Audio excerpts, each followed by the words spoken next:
నిరుద్యోగులకు supreme court bad news తెలిపింది. ఇద్దరు కంటే ఎక్కువ పిల్లలుంటే ప్రభుత్వ ఉద్యోగానికి అనర్హులే అన్న పిటిషన్ను సమర్థించి నిరుద్యోగులను నిరాశపరిచింది. పూర్తి వివరాలు ఇప్పుడు చూద్దాం. Avira Women's Day special offer 50% off on IUI IVF valid till 8th March.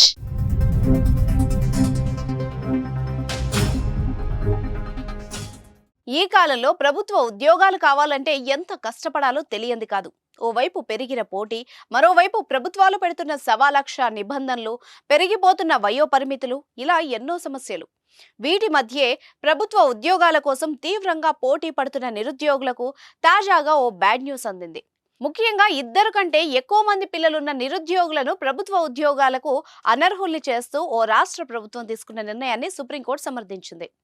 2001లో Rajasthan ప్రభుత్వం ప్రభుత్వ ఉద్యోగాలకు అర్హులు కావాలంటే ఇద్దరు కంటే ఎక్కువ మంది పిల్లలు ఉండరాదని నిరుద్యోగులకు నిబంధనలు పెట్టింది.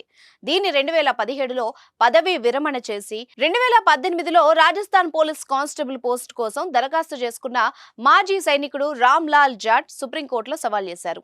దీనిపై విచారణ జరిపిన సుప్రీంకోర్టు పిటిషన్ తోసిపుచ్చింది. రాజస్థాన్ ప్రభుత్వ నిర్ణయాన్ని సమర్థించింది.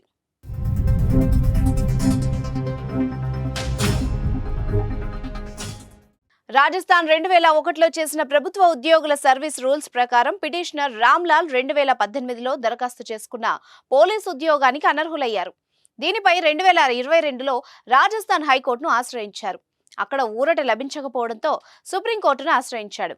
2002 జూన్ 1 తర్వాత ఇద్దరి కంటే ఎక్కువ మంది పిల్లలు కలిగి ఉంటే ప్రభుత్వ ఉద్యోగాలకు అనర్హుల్ని చేస్తూ రూపొందించిన నిబంధనల ప్రకారం ఈయన పోలీసు ఉద్యోగానికి అనర్హుడయ్యాడు.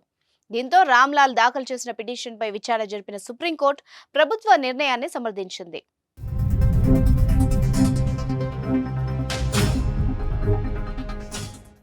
స్థానిక సంస్థల ఎన్నికల్లో పోటీ చేయడానికి, అలాగే ప్రభుత్వ ఉద్యోగాలకు ఇద్దరు పిల్లల విధానాన్ని కలిగిన రాష్ట్రాల్లో రాజస్థాన్తో పాటు అస్సాం, మధ్యప్రదేశ్, గుజరాత్, మహారాష్ట్ర, ఒడిశా, ఆంధ్రప్రదేశ్, తెలంగాణ, కర్ణాటక కూడా ఉన్నాయి. 2021లో ఉత్తరప్రదేశ్ ప్రభుత్వం జనాభా నియంత్రణ బిల్లును కూడా ప్రతిపాదించింది. ఇతర నిబంధనలతో పాటు ఇద్దరు పిల్లల విధానాన్ని ఉల్లంఘించిన వాళ్లని స్థానిక సంస్థల ఎన్నికల్లో పోటీ చేయకుండా లేదా ప్రభుత్వ ఉద్యోగాలకు దరఖాస్తు చేయకుండా నిషేధించాలని సిఫార్సు చేసింది.